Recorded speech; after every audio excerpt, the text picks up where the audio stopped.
detenidos a mirando lejos. Creo que amerita que hoy hablemos de lo que está pasando a nivel internacional. Se ha iniciado un conflicto militar que ya se había iniciado el año pasado cuando los Estados Unidos e Israel bombardearon lo que se entendería que fuera todas las instalaciones o parte de las instalaciones en donde se enriquece el uranio para hacer armas nucleares. Pero el mundo, siempre lo hemos dicho en esta columna que tenemos, que la globalización ha cedido ante la geopolítica. La geopolítica, que fue un concepto satanizado después de la Segunda Guerra Mundial, porque fue una ciencia promovida y llevada a la práctica por el nacionalsocialismo. No está originada en Alemania, pero sí fue, digamos, llevada a la práctica, y significa que un país tiene que ir priorizando, de acuerdo a sus necesidades territoriales o económicas, su hegemonía política. Bueno, hoy, desde hace un par de años, más de una década, se está dando lo que Tucídides, un historiador griego, antes de Cristo, 400 años antes de Cristo, había escrito un libro que todavía sigue siendo un clásico en las ciencias políticas y en la literatura universal, La Guerra de Peloponeso, en donde él describe el conflicto entre Esparta y Atenas. En ese libro, Tucídides lanza una idea, un concepto, que se llama la trampa de Tucídides. Así la ciencia política lo ha llamado como la trampa de Tucídides. ¿Qué quiere decir la trampa de Tucídides? Un autor norteamericano, Graham Allison, en el 2017 escribió un libro que se llama El destino de la guerra. Según este señor y según Tucídides, la trampa de Tucídides, cuando un país hegemónico empieza a ver que un país no hegemónico empieza a emerger y emerge con la posibilidad de reemplazarlo en el liderazgo mundial, es que se generan conflictos. Él estudió, creo, 16 casos, de los cuales 12 terminaron en guerra y 4 pudieron tener un arreglo. Por ejemplo, citan la Primera Guerra Mundial, se desató, imagínense usted, la Primera Guerra Mundial se desató por un elemento infinitamente aislado e inferior a lo que está pasando hoy. Hoy se están utilizando armas, se están tirando a hoteles, se están matando chicos y sin embargo no hay guerra mundial. La trampa de Tucídides quiere decir que el mundo o la globalización empezó a ponerse tensa y empezaron a ser reemplazados principios de la globalización por un orden más fundado en la geopolítica. ¿Por qué esto? Porque Estados Unidos percibió que China, con este nivel de crecimiento, lo iba a desplazar en el campo económico y en el campo militar también. Por más que tengan actitudes diferentes, China no es un país, en los últimos 40 años, China ha tenido una sola guerra que duró un mes, fue la guerra de China en Vietnam, cuando Vietnam invade Camboya, en 1979. Estados Unidos, sin embargo, ha estado interviniendo en muchos conflictos militares. Pero ahora estamos viendo que hay un conflicto militar. Pero este conflicto militar entre Estados Unidos e Israel contra el Irán no tiene como fundamento la trampa de Tucídides. No es un conflicto directo entre Estados Unidos y China continental. En la hipótesis de que hubiera un conflicto militar directo entre los Estados Unidos y China continental, se recurriría a las armas nucleares, entraría Rusia hoy a favor de China continental, y entonces podemos decir, como decía el filósofo Bertrand Russell, la tercera guerra mundial o la cuarta guerra mundial va a ser de no con arcos y flechas. El mundo va a desaparecer. Yo creo que, aunque parezca paradójico y contradictorio lo que voy a decir, la existencia y el potencial atómico y la conciencia de lo que significaría la utilización de las armas nucleares es lo que está frenando un conflicto entre las grandes potencias, porque en la antigüedad, en los años recientes, por menos razones, hubieron guerras mundiales. Pero vayamos al conflicto de Medio Oriente. Nosotros los paraguayos nos podemos preguntar, ¿qué nos importa a nosotros que los iraníes y los judíos y los norteamericanos se agarren a trompadas? ¿Qué nos importa a nosotros que Estados Unidos bombardee y que Israel bombardee Irán. Irán, a modo de respuesta, bombardee los países, los países petroleros, bombardea Arabia Saudita. Llegó un misil iraní hasta Chipre, imagínense, territorio europeo. Entonces la gente dirá, ¿y qué nos afecta a nosotros los paraguayos? Y nos va a terminar afectando. ¿Por qué razón? Si es que se llega a bloquear lo que se llama el paso de Hormuz, que son 33 kilómetros de largo, por donde pasa el 20% del petróleo mundial, entre Irán, Arabia Saudita y los otros países, Emiratos Árabes, Kuwait, Abu Dhabi, etcétera, etcétera, etcétera, Omán. De ahí sale el 20% del petróleo mundial que abastece a China, a la India. Eso va a significar que la oferta del petróleo merme, o sea, haya menos petróleo para ofrecer al mundo. Si eso sucede, se supone que el precio del petróleo va a subir, pero no solamente para nosotros los paraguayos, sino para todo el mundo. Y eso puede generar, si esta guerra, si este conflicto, si este enfrentamiento armado se dilata en el tiempo, puede significar que se instale en el mundo una recesión. Las recesiones, en este caso, si es que se da, y si tiene su origen en un tema energético como el petróleo, definitivamente va a terminar afectándonos a todos nosotros. El transporte, las actividades que nosotros hacemos acá en nuestra matriz energética, los derivados de hidrocarburos siguen ocupando más del 30% de la matriz energética, 33% aproximadamente. Eso va a significar, va a afectar al dólar, va a afectar a los precios, porque el precio del petróleo o el precio del combustible que transporta los bienes y servicios termina transfiriéndose al consumidor. Definitivamente estamos en una situación complicada para el mundo. Lastimosamente estamos o se está actuando desconociendo el multilateralismo. Es algo curioso. Estados Unidos crea un orden post Segunda Guerra Mundial, un orden abierto, fundado en el derecho, en la dignidad humana, en las Naciones Unidas, en el multilateralismo. Y hoy Estados Unidos está actuando unilateralmente. Definitivamente Estados Unidos no es la única potencia del mundo. Hay tres países que son los que determinan la política mundial: China, Rusia y Estados Unidos.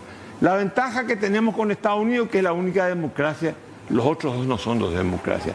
Pero nosotros queremos un liderazgo norteamericano que su política exterior sea amigable y se compenetre con el derecho. Nosotros los paraguayos, como país pequeño, no podemos renunciar al multilateralismo y no podemos renunciar a la vigencia del derecho internacional público. ¿Qué herramienta podemos tener nosotros los paraguayos para defendernos e insertarnos en el mundo si no es el derecho? Si nosotros los paraguayos adjuramos de un orden jurídico fundado en el derecho, en los valores de las personas, eso termina perjudicando a los países pequeños de poca capacidad instalada y con una débil inserción en los procesos globales, como es el caso de nosotros. Por lo tanto, creo yo que el gobierno paraguayo tiene que distinguir. Una cosa es Donald Trump, pero otra cosa es Estados Unidos, Norteamérica y todo el pueblo norteamericano. Según las encuestas, el 60% del pueblo americano no aprueba la guerra de Irán. Y según las encuestas, el 12% de la población norteamericana solamente estaría a favor de una invasión militar, o sea, entrar en el territorio iraní. Ya sabemos lo costoso que fue para Estados Unidos Afganistán, se retiraron deshonrosamente de Vietnam y se retiraron también de Irak deshonrosamente. Si el objetivo es que Irán se despiece, pierda, deje de ser un solo Estado, creo que es un gravísimo error. Hoy hay inestabilidad en Siria, hoy hay inestabilidad en Libia. Por lo tanto, ¿qué tenemos que hacer nosotros los paraguayos y la política exterior paraguayo? ¿Qué objetivo debe seguir? Y el objetivo de que la convivencia entre los estados grandes y los estados chicos, se funda en el derecho. Ya no puede ser posible que el fuerte pueda hacer lo que quiera y el débil deba soportar lo que deba soportar. Busquemos un orden jurídico que, si bien un orden internacional será siempre militarmente y políticamente jerarquizado, pero que respete la igualdad jurídica entre los estados y la dignidad del ser humano. Vamos a hablar ahora a ver si este conflicto y de la situación económica paraguaya con un economista al cual yo respeto mucho, lo conozco hace mucho tiempo, y el otro día le di unas declaraciones suyas y dije, ¿por qué no lo invitamos al programa? Un hombre importante, fue en su época, a pesar de su juventud, Jorge Schneider. ¿Cómo está? Un placer de tenerte y de verte después de mucho tiempo. Carlos, un gusto estar contigo. Lo que menos esperaba que me iba a hablar del conflicto internacional. Yo pensé que iba a hablar de la caja fiscal, alguna de las cosas que estuve hablando. Pero quiero hacer historia contigo. A ver, en primer lugar,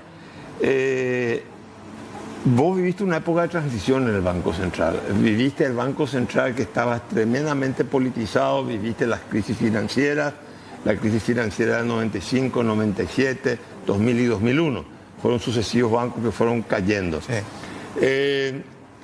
El sistema, convengamos que hubo una suerte en un momento dado, hay una suerte, no sé si está vigente, de que las autoridades económicas deben estar blindadas, no deben estar manipuladas políticamente, se tienen que manejar con un criterio técnico y no con un criterio político.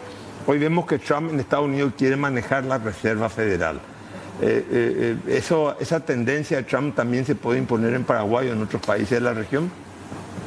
Mira, Carlos, te agradezco la pregunta porque yo cuando terminé mi estudio en Alemania estuve casi un mes como pasante en el Bundesbank. Conversando con algunos de ellos,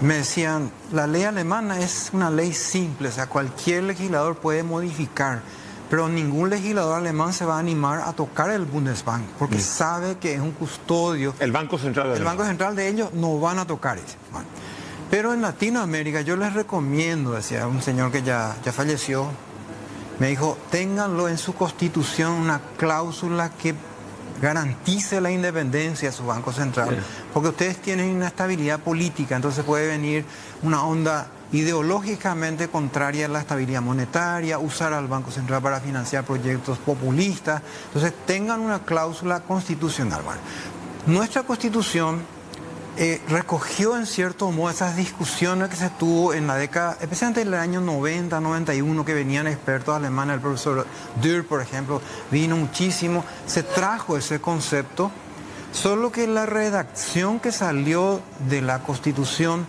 tiene, a diferencia de Chile, una debilidad bastante grande.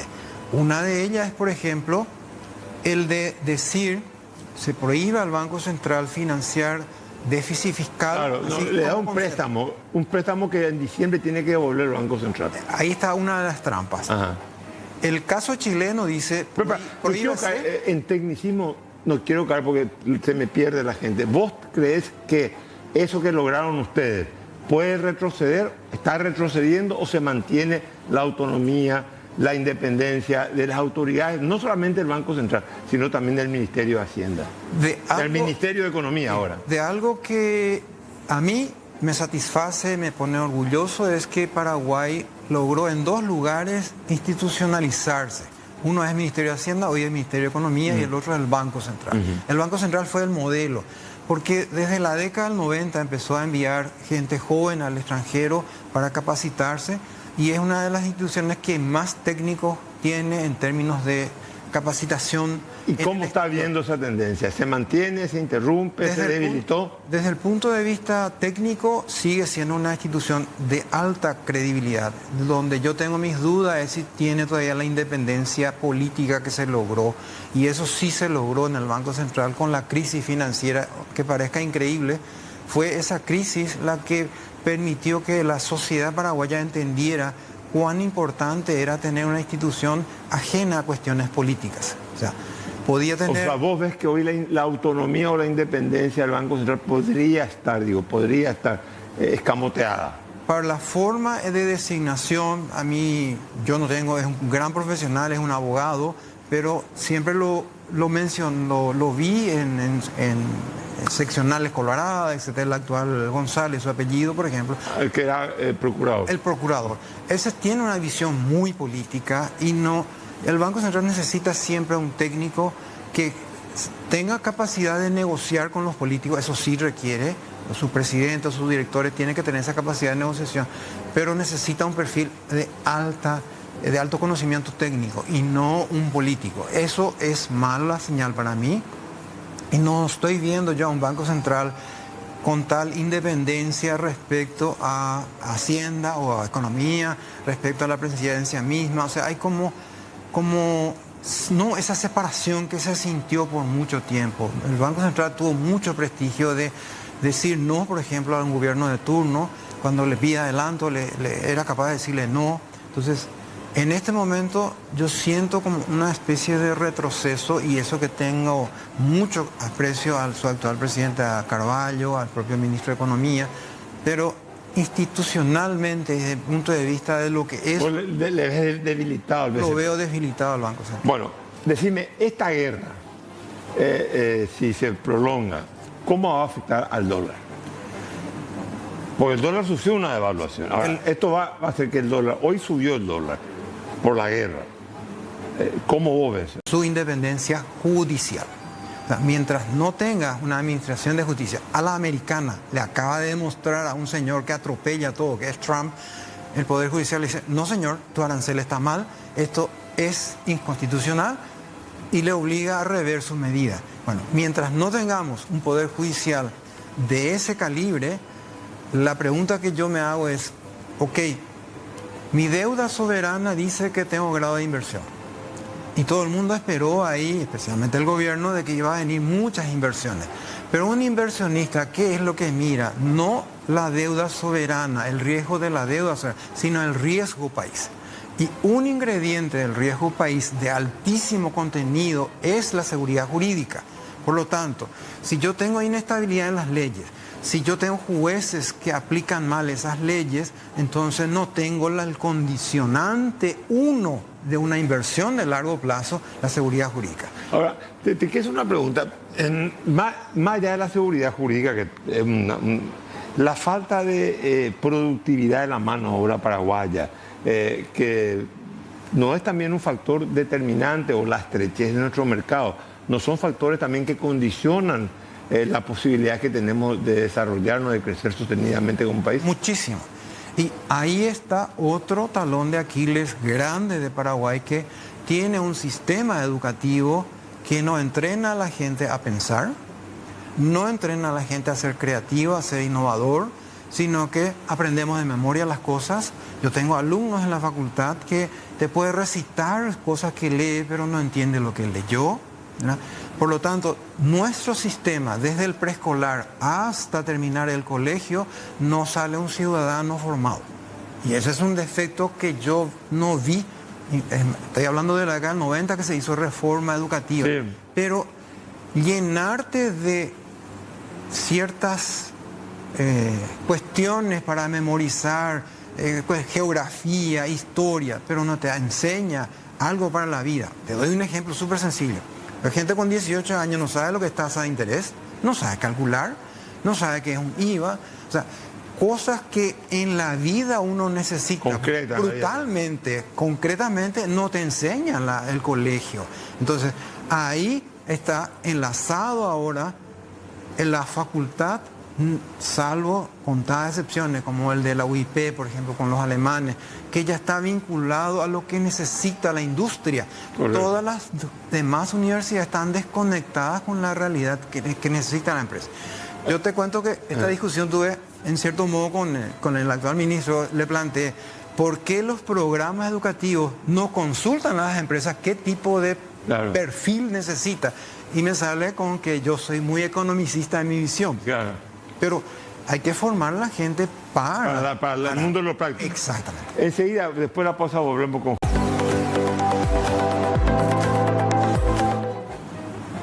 Bueno, una pregunta te quiero hacer. El déficit fiscal está en 1,5. ¿A cuánto llegaría si sumáramos la deuda de los proveedores del Estado, PDVSA, si es que si nos sinceramos en todo el sector público, cuánto debe la INC, O sea, porque digamos, de alguna manera los bonos soberanos es una deuda, que es la que se emite y se vende en el extranjero o aquí adentro, ¿verdad? Ahora se están emitiendo guaraní, cosa que me parece muy, muy positivo para fortalecer nuestra moneda. Pero la deuda es más, el déficit es más grande, o me estoy equivocando. El sistema de registro de Paraguay no muestra su verdadero déficit, porque usa el concepto de caja cliente. Sí. O sea, si yo no pago es como que no debo, lo cual es incorrecto. Técnicamente, y eso es recomendación del Fondo Monetario y otro organismo, es que uno tiene que anotar cuando le entregan el bien o el servicio y yo firmo o factureo lo que fuera, ya es mi deuda. Por lo tanto, si sumamos farmacéutica, contratista y... Hambrecero. Hambrecero también está con deuda atrasada. Hay que sumarle otro 1,5 aproximadamente. O sea, estamos en 3. ¿Y si sumamos PDVSA? ¿Y si sumamos, claro, Petropar más de 300 millones de dólares? Sí. Yo diría que estamos en 3,5 real. O sea, real. Lo que hay que distinguir muy bien, Carlos, es el déficit es la cosa corriente, la que ocurre porque tus ingresos fueron inferiores a tus gastos.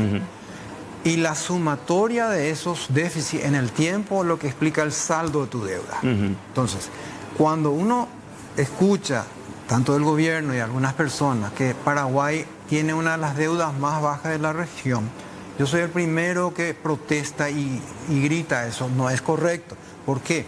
Pues hoy estamos en 42% del PIB. Si yo me endeudo al 6%, por ejemplo, al 6% en dólares, multiplico 6 por 42, tengo aproximadamente 2,6% del PIB, necesito para pagar solo los intereses. Pero yo recaudo apenas 11% de mi PIB. Entonces, o sea que si Paraguay tiene una recesión económica, obvio, esperemos no tenerla. ¿Pero que no? Esperemos que no, ¿verdad? Y el Estado no puede recaudar. No. Entonces el Estado va a tener que caer, digamos, de alguna manera en un default. No va a pagar... de hecho, al tener 20-25% de tus ingresos tributarios ya solo para pagar intereses, eso explica por qué en los últimos 10 años ya de cada colocación de bonos, un porcentaje ya cercano a los 60%. 70 creo que. 70, no, es para repagar. ¿No? Para repagar, pero con intereses. Claro, ya se paga el capital, se paga intereses. Y el 30 es para invertir. Exacto, lo cual significa que ya estás revolviendo tu deuda, está demostrando debilidad de tu capacidad de pago. Ahora, la caja fiscal, te escuché el otro día, es inexorable, imperativa realizarla. No es sustentable su modelo por dos motivos. El modelo de reparto puro, que requiere una relación activo a pasivo de aproximadamente 6.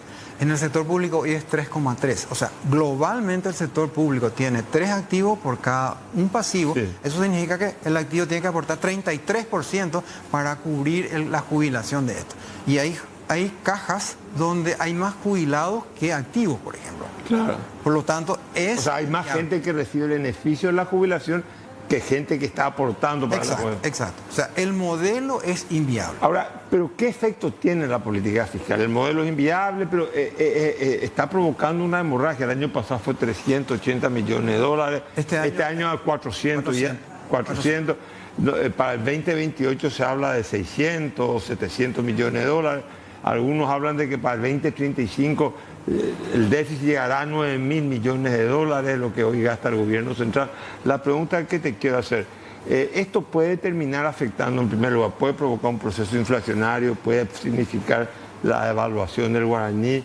Porque el gobierno no va a poder emitir, el Banco Central no puede emitir, le da un préstamo fiscal para diciembre, pero le tiene que devolver en el mismo año. Claro que después puede volver a pedir, pero la pregunta es ¿cómo salimos de esta trampa, por decirlo de alguna manera? Lo que salió de la Cámara de Diputados es un parche. No resuelve, es más, baja el déficit, pero un 60% queda todavía. Porque no resuelve el tema de las cajas especializadas. O sea, tiene que llegar un modelo de caja única, que es lo que yo propongo, donde estén, no importa si es militar, policía, privado, público, tiene que llegar una caja única de tipo hasta 2 salarios mínimos. Entonces vos tendrías hoy, en lugar de De 3.000 policías tendría un universo mucho más grande. Un universo de 3 millones de personas, claro, potencialmente PEA, y ahí puedes darte el lujo de tener 300, 400 mil jubilados porque vas a tener 10 veces activo. Entonces, el modelo, si queremos prolongar por lo menos 50 o 60 años más, hay que revisar. O sea, no puede ser que los militares se jubilen por su caja, que los de Itaipú se jubilen por su... Bueno, los de Itaipú no son funcionarios públicos. Digo en general los que están en el sector público. Ninguno de los modelos. O sea, te doy el ejemplo más... en el que yo estuve, es el modelo bancario, caja bancaria. En el mundo, los bancos van usando tecnología ahorradora de mano de obra. Por lo tanto, el modelo es insostenible. No hay forma de... O sea, los bancos cada día contratan menos gente. Cada día contratan menos gente porque va a ser por vía web. Entonces, el modelo para que sea sustentable no puede ser cajas especializadas, sino cajas abiertas de universal básico, que es lo que yo propongo, hasta 2 salarios mínimos, y a partir de ahí buscar un modelo de capitalización individual. O sea, a ver, yo lo que equivale a 2 salarios mínimos yo pongo en una caja común y el resto... No importa que ganes 10. Ya, pero 2 salarios. 2 aportadas a la caja. El equivalente a 2 salarios. Hasta ahí. Y después ya lo que yo quiero. A una caja privada voluntariamente. Voluntariamente. Si yo quiero poner 1 millón al mes o 2, ya voy ahí. Correcto. O sea, sería un sistema mixto. Mixto. Propongo esto, Carlos, por lo siguiente. Los 3 pilares o principios que se usa mucho en Alemania es el principio de individualidad. Cada persona se hace cargo de su propio bienestar futuro. Principio de subsidiariedad, ¿okay? Flaqueo, fracaso, entonces está mi familia. Y el principio de solidaridad. El principio de individualidad es la base para el modelo chileno de capitalización individual. Claro. Pero ¿qué pasa si yo me enfermo, quedo inválido? Mi principio no funciona. Entonces tengo que tener un principio de solidaridad para que digan, aquellos sanos, aquellos activos, contribuyan a aquellos que no pudieron en 30 o 40 años reunir un fondo suficiente para una jubilación digna. Entonces yo tengo para 2 salarios mínimos, que estamos hablando de casi el 80% de la población económicamente activa, porque más de 3 salarios mínimos gana 3% de la PEA nomás en Paraguay. De la población. De la población. ¿Ya? Por eso que en el IRP no hay ni 150.000 personas, porque poca gente gana más de 3 salarios mínimos en Paraguay. Por lo tanto, esa solución de caja especializada es inviable. Ahora, la pregunta es, ¿qué reformas necesitamos para que primero mantener hoy en día, digamos, convengamos, se diversificó la materia, o sea, industrial, sí, los servicios, hoy hay mucho más industria que cuando vos estabas en el Banco Central, sí, y incorporando tecnología también, sí, la industria, un mérito. Pero convengamos que la soja y la carne siguen siendo 2 pilares, son 2 bienes transables en el mercado internacional que incorporan mucha divisa en el país. ¿Qué reforma hay que hacer para que el país pueda seguir, para que la gente que se derrame hacia abajo, para que la gente pueda tener un alivio del punto, porque la pobreza sigue existiendo? Exacto. Esta semana yo confirmé una cosa que dentro de la caja fiscal escuché. La caja fiscal necesita 450 millones de dólares este año. Hambre cero necesita 400 millones de dólares y adultos mayores, o sea, que jamás contribuyeron 400 millones. O sea, 1.200 millones de dólares se necesita para algo que está muy bien desde el punto de vista social, pero no contribuye a lo que estamos queriendo. ¿Qué busca un inversionista?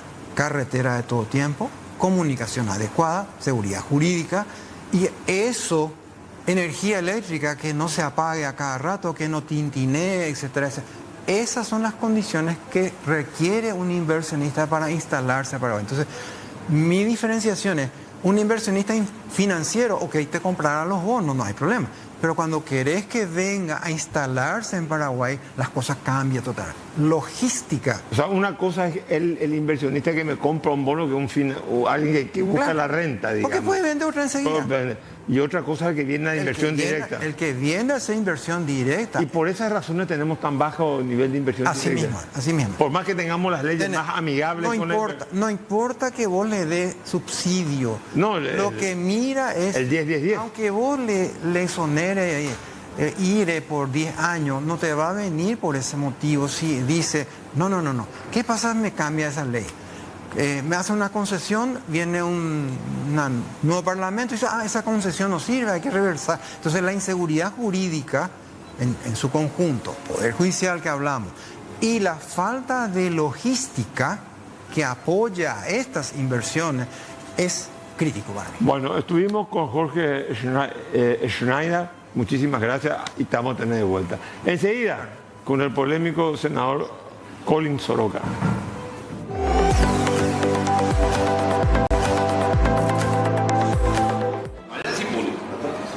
Bueno, estamos acá con el expresidente de la Comisión Permanente que estuvo de alguna manera lidiando cuando se presentó el proyecto de la caja fiscal. Yo no esperaba que el gobierno presentara este proyecto, lo presentó, hay que reconocer un mérito, ¿no? Yo en ese sentido le felicito a Fernández Baldovino y al presidente Santiago Peña de haber presentado este proyecto de ley. Y te felicito a vos porque tuviste una actitud de apertura, de escuchar a toda la gente. ¿Qué conclusiones sacaste? Porque hiciste muchas rondas, negociaciones, de todo. Muy bien, gracias por la invitación. Creo que es mi segunda vez acá, así que me tocó estar permanente. Mira, las veces que me tocó las cosas bastante, los proyectos bastante fuertes. A mí ya la vez anterior me había tocado la carrera civil, el ingreso, que no fue fácil, hambre cero también, y me tocó el ingreso de la reforma de la caja fiscal. Hoy día ya se centra en dos aspectos importantes, que es la edad principalmente, que es lo que no se pueden llevar, no se pueden tomar de acuerdo, y no solo por la edad de jubilarse, por el tema que esto acarrea a unas 28.000 personas que están a 4 años, 5 años de jubilarse. Se le va a prorrogar más su... O sea, por un lado hay una razón, por otro lado también hay otra razón, ¿verdad? Ahora a los legisladores nos complica una situación en todo esto, ¿verdad? Nosotros estamos pidiendo sacrificio, porque ninguna reforma es justa.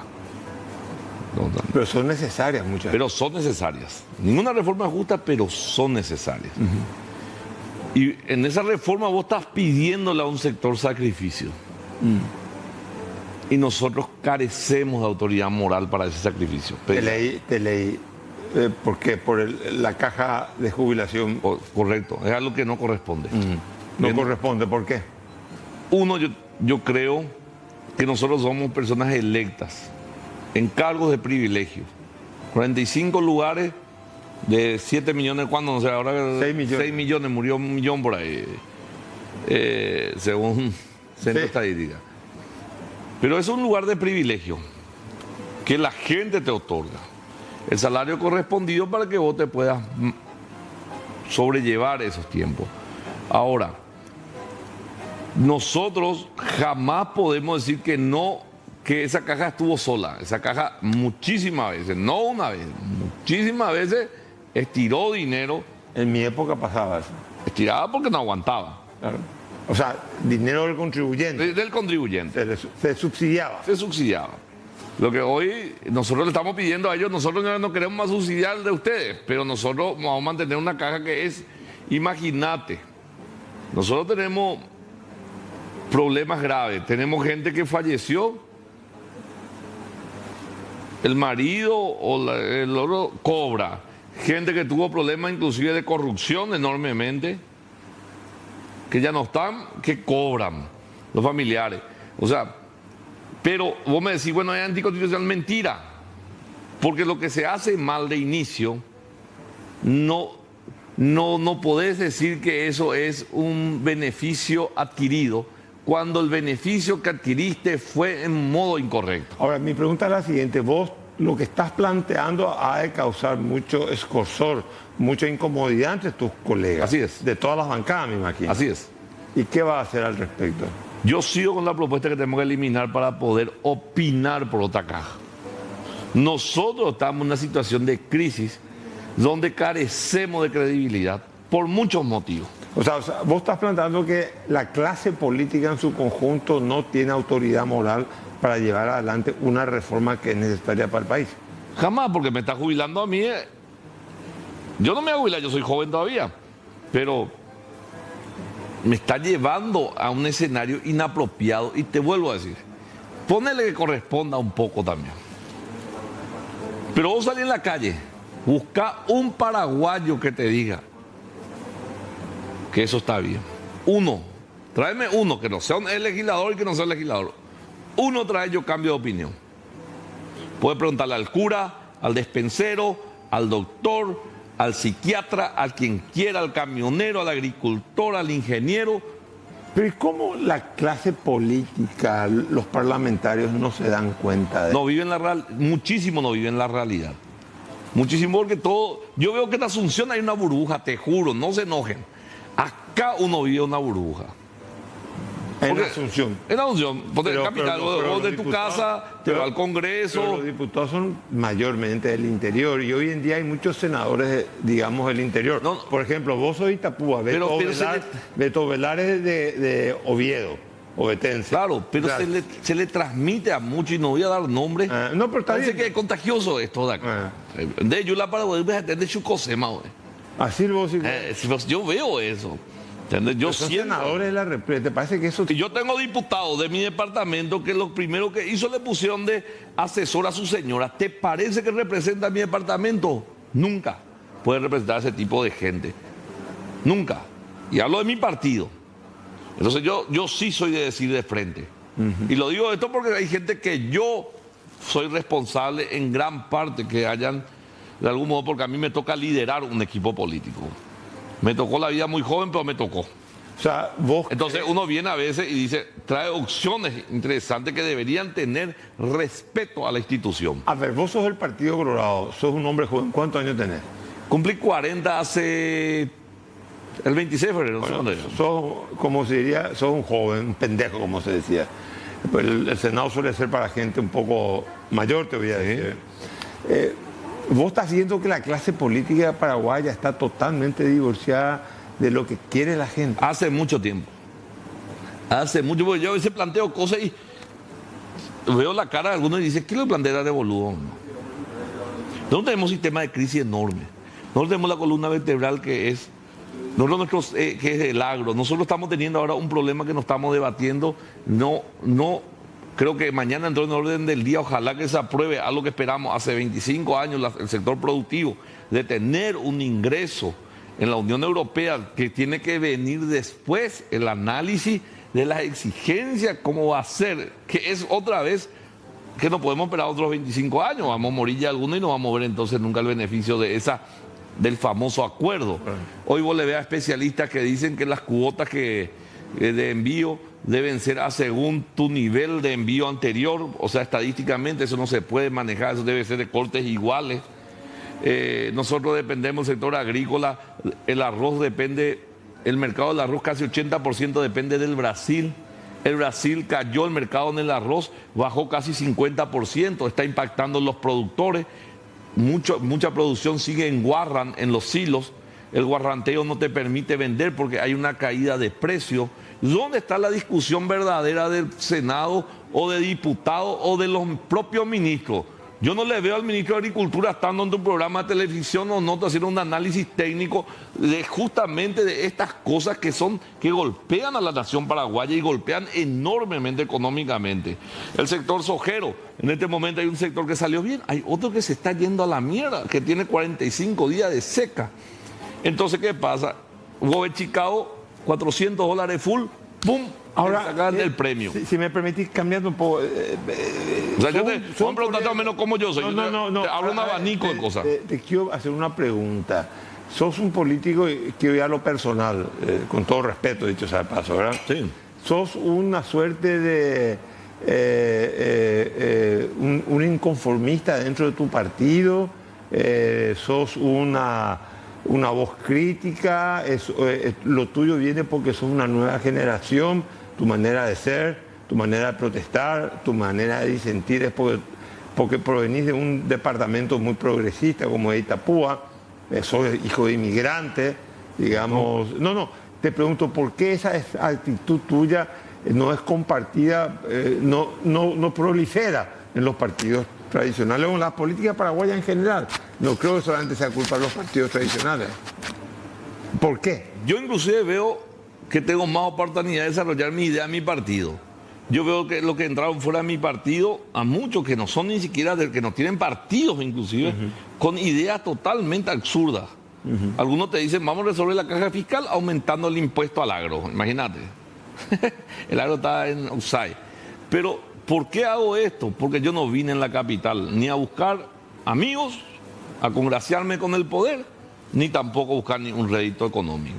Yo vine para tratar de dejar una insignia de lo que va a ser mi pasado por el Senado de la Nación. Por diputado, yo te juro que te voy a ocupar el programa y me va a faltar minutos para decirte qué yo hice. Por Senado, yo ya estoy escribiendo las letras. Nosotros tenemos que mirar diferentes las cosas. Por eso de que me tocó la permanente, no hubo un día que descansé. Vos fuiste diputado del periodo anterior. Sí, señor. Ahora sos senador. Ya te vas a poder jubilar. ¿Te vas a jubilar? No.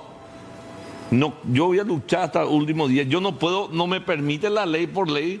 Acá hay que ser justo con la gente, que hablar con la verdad. No es que yo digo, yo renuncio y no. Eso te descuentan en el día. No, entonces usted era senador y sabe cómo funciona. Yo renuncié también. Pero yo quiero saber, ¿vos vas a renunciar? Así es. No te vas a beneficiar. Yo no quiero nada. No querés nada. No, yo no quiero nada. ¿Qué querés hacer en la política? Te vas, tenés 40 años. Fuiste presidente de la comisión permanente. ¿Ambiciones tenés? Porque te quedaste a trabajar. A muerte. Porque tenés ambiciones. O sea, no, porque que es correcto, en política hay que tener ambiciones. Yo sueño con un Paraguay totalmente diferente con relación al sector productivo y a lo que puede generar. Nosotros somos un país neta y exclusivamente productivo. Nosotros nos tenemos... Agrícola, ¿querés decir? Claro, todo lo que es ganadero, agrícola, todo lo que produce esta nación. Darle el valor agregado. Y no hay un sueño tan grande como su soñador, olvídate, no hay un sueño, yo le supero al sueño de lo que tal vez por ser joven. Y lo que me dicen los más viejitos me dicen lo siguiente: te vas a estrellar, te vas a estrellar, te vas a estrellar. Vos ahora, para ubicarte solamente, ¿estás en qué grupo político? Pues me imagino que para llegar a la comisión permanente te tuvo que haber votado la mayoría oficialista de tu partido. No, señor, yo no era candidato al oficialismo. Ah, no, pregunto porque no sé. No, yo llegué a la presidencia de la permanente por mis amigos, que hice en diputados principalmente. Ah, sí, sí. Bueno, yo hice un trabajo, hablé antes y conseguí la mayoría interna, yo sé construir consensos. ¿Cómo afecta una situación clínica el estado de salud de Horacio Cartes en la interna del Partido Colorado? Porque nos guste o no nos guste, es el presidente del partido y es un factor de poder dentro de la órbita colorada seguro. ¿Cómo afectó? ¿Cómo va a afectar? Porque más allá de que recupere 100% su salud, ya tuvo un primer golpe, digamos, muestra una vulnerabilidad física. ¿Cómo va a afectar? Definitivamente, el señor Cartes es una figura demasiado fuerte dentro de mi partido. Innegablemente. Más aún en Honor Colorado. Más aún en Honor Colorado. Él es la columna vertebral de Honor Colorado. Yo no lo veo Honor Colorado sin Cartes. O sea, hipótesis de trabajo. Si a Cartes ya está recuperado, pero en la hipótesis de que no se hubiera recuperado, se hubiera fragilizado la gobernabilidad del gobierno Santiago Peña. Eso depende mucho de la estrategia del presidente de turno, siempre. Pero te pregunto, un Cartes enfermo, excluido de la política por razones de salud. Sí. No va a pasar, está sano. Está sano. Está sano y parece que, bueno. Pero la pregunta que te quiero hacer, sin Cartes la gobernanza dentro del Partido Colorado para Santiago Peña, presidente de la República, ¿se le complicaba? Eso es totalmente cierto. En eso no hay margen de duda. No solamente a Peña, acordate que a nosotros nos salva el juicio político fue la bancada de Honor Colorado, con 2 juicios políticos de Mario Audo. Sí. Hay que saber reconocer también.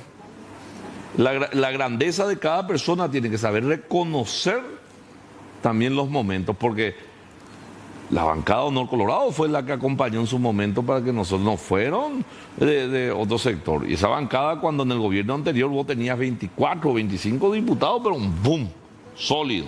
Vos que estuviste en el activismo, o no sé si estás, ¿verdad? Yo estoy con Vince. Con Vince, bueno.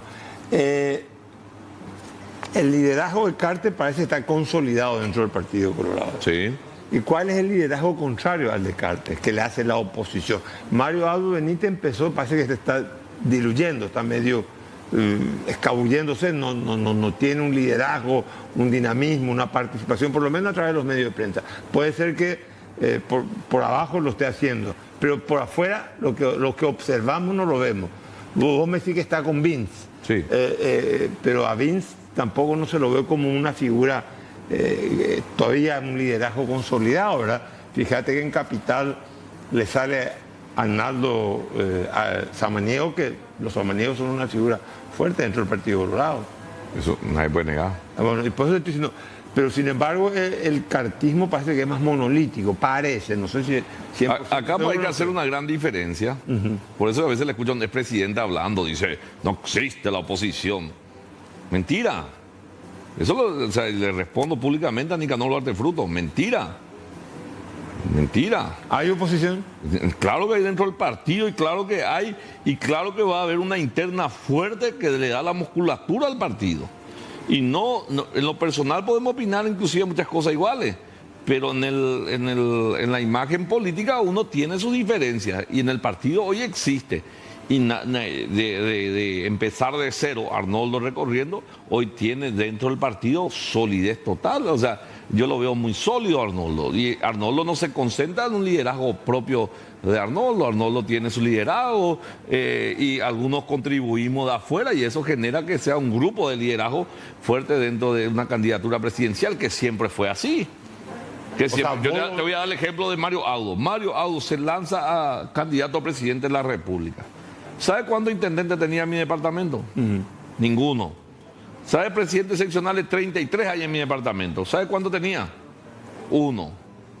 O sea, lo que vos querés decir que, digamos, el liderazgo de Vince se está consolidando, se está perfilando, sí, pero todavía no está, digamos, totalmente consolidado. El de él está consolidado. Está consolidado. Es un modelo distinto nomás. Pero, bueno, es un modelo distinto, pero digamos, solapa, le hace sombra al de Cartes dentro del Partido Colorado, puede competir. Pero él no compite, Cartes ya no es.